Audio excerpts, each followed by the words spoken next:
Friends, welcome to my channel A to Z Anu make smart. ఈరోజు శివుని పైన లింగాష్టకం. బ్రహ్మ మురారి సురార్చిత లింగం, నిర్మల భాసిత క్షోభిత లింగం, జన్మజ దుఃఖ వినాశకలింగం, తత్ప్రణమామి సదా శివలింగం, దేవముని ప్రబలార్చితలింగం, కామదహన కరుణాకరలింగం,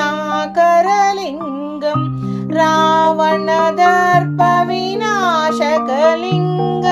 తత్ప్రణమామి సదా శివలింగం, సర్వసుగంధ సులేపితలింగం, బుద్ధి వివర్ధన కారణలింగం, సిద్ధిసురాసురవందితలింగం, తత్ప్రణమామి సదా శివలింగం, కనక మహామణి భూషితలింగం, పనిపత వేష్టిత క్షోభితలింగం, దక్ష సుయజ్ఞ వినాశనలింగం, తత్ప్రణమామి సదా శివలింగం, కుంకుమ చందన లేపితలింగం, పంకజహార సుశోభితలింగం, సంచిత పాప వినాశకలింగం, తత్ప్రణమామి సదా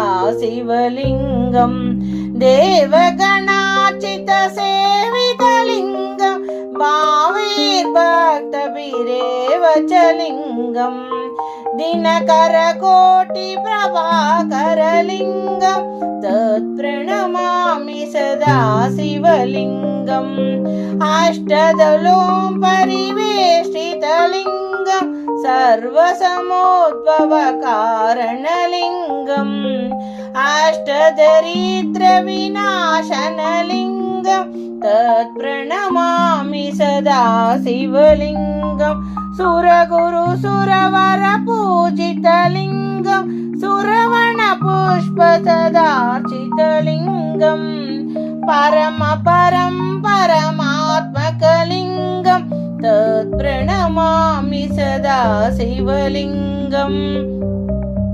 ఓం లింగాష్టకం ఇదం పుణ్యం యా పఠేచం శివం సన్నిధౌ శివలోకం అవాప్నోతి శివేనం సహ మోదతే.